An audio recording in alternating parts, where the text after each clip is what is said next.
Close it on and use another controlling hand onto the trapezius. Just hook this, okay? Many different times, I mean, we'll go on, as time goes on, you know, how do you get into this in a fight? But anybody's been in a fight, seen numerous opportunities to get a half Nelson on that, okay? You do this on the ground too? You could do it on the ground too. Your blows from here are obviously the kidney, the knee hock, okay? The perineal nerve back here, the coccyx bone with your knee, okay? But aside from that, from this position, you're gonna spin into here. Grab, chain grip, which is this way, finger to finger, and put this hold on. Okay? See the difference? I have his head. His head is here, right? Head here. Turn him into here. See where his head is? This grip here. I press against the arm and pick up with this way. Okay? All right, into this. So we'll try this variation. The only difference is the head is turned and his arm is being pinned here. Now, is that a break or is that? This is a pain hold more than anything else. It's not really like choking. Right, this is more of a compliance hold. You could turn it into a break if you could squeeze your hands in this way, but this is what it's for. It's pain, ribs, kidney, groin. Okay, a control hold of pain. Okay, I hit him, move my position. I got another attack, move my position. I'm always able to counter guys coming at me.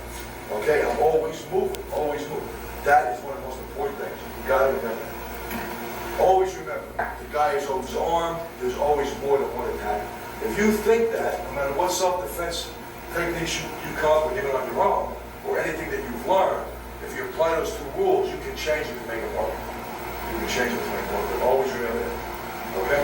And this is a perfect example. That elbow strike can hit him, or I can hit him. Even in a worst case scenario. Let's say he grabs me and he's already on. He's already grabbed me. Okay? Same technique, except I'm not going to use a boxing kick. I'm just going to take my hand, punch him in the mouth, elbow him. Okay, so in other words, even if he's choking, this breaks the choke, right? Breaks the choke and hits him. So I'm breaking the choke, I'm hitting him again. Okay, see what I'm doing? All the techniques have to be able to work like that. If they don't work like that, you're fucked. Okay? So, that's for you, right? Okay, all right? 5 more minutes and we'll break, okay?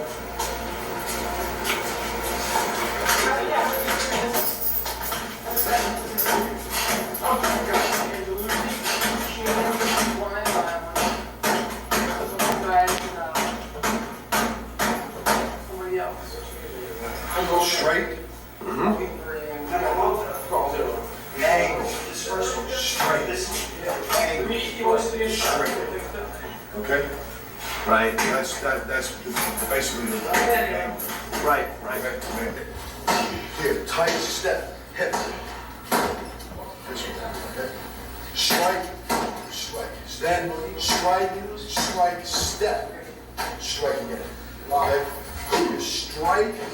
Strike, step, strike again. Okay? Kevin, we're bored for a second. See you later.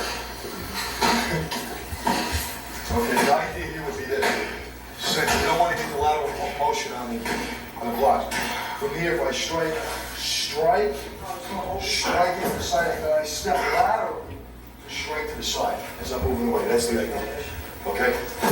The other drill would be striking. Strike coming this way, strike in. Strike coming this way, strike in so I can move back. When you do the jab and the drop step, remember, you don't turn for the jab. If I'm here this way, when I do the drop step, I just bring my chest to his chest, this way, boom. Okay, I'm not turning my body this way. Without my hands, if I have my hands behind my back, in my stance, it will look like this when I do the drop step, this way. Okay, see how my chest contact makes? All I'm doing is when I do this is let my fist get in the way. Short step with your right, step, hook. Now shovel hook coming from this corner. When you do the shovel hook, after this hook, step, drop this. From this hip over the shoulder. That's what you were doing here, which is not an uppercut. It's a shovel hook. It comes from here and I'm this way. Okay, in other words, if I had a shovel and I'm throwing with the shovel open, that's a shovel. It goes from here across the body. It's not an uppercut. Okay, and then after this, boom, just move in with your knee. Okay? Very simple. What I have to say then is think how we fight. We're not hitting them once or twice, we're hitting them as many times as we have to till the fight's over. So it should never be a one-punch fight. Ever. Okay. You know the Japanese have a term called iken hiatsu? Right, you guys might be familiar with it. Which means one punch, one kill. Right. Okay, everybody misinterprets that. I did too for a long time. They think that the Japanese meant that I'm just going to hit the guy once. That's not what it means. That's too much of an Americanized literal translation. The intent of that phrase in Japanese is, I'm going to hit the guy with killing intent and hit him till he's dead. That's what they're really saying. The literal translation doesn't really translate well into English. In other words, what they're saying is I'm going to have to hit the guy 100 times. Every time I hit him, I'm trying to kill him. Every time I hit him. Okay? It's the same thing here. Remember what I said, we're always in a position to throw powerful blows. Always. So the fact that you hit him once and stopped meant that whether the guy, you injured him or you didn't injure him, you opened him up for something else. That's what you got to take advantage of. If you don't drop the guy, knee him in the balls. If that doesn't do it, break his knee. If that doesn't do it, take his eye out. But you're always in a position to continually follow up. You see what I'm saying? Okay? Same thing with this. You'll see what we'll do right after this. Okay, so for now, just practice from here, strike, step, and strike. Right, low, up, come up. Another fact, look at the human body. The human body is constructed to protect itself from shit falling on it, right? Right? If you look, the eyebrows, right, protect the eye. The chin protects the Adam's apple. The nose is slanted down. This doesn't hurt, right? That hurts. Okay? The breastbone protects the heart.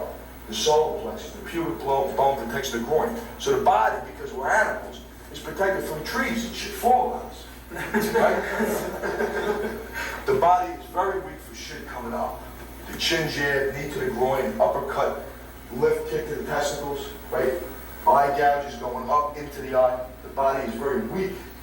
Okay, so that's why we want to try to direct these strikes upward.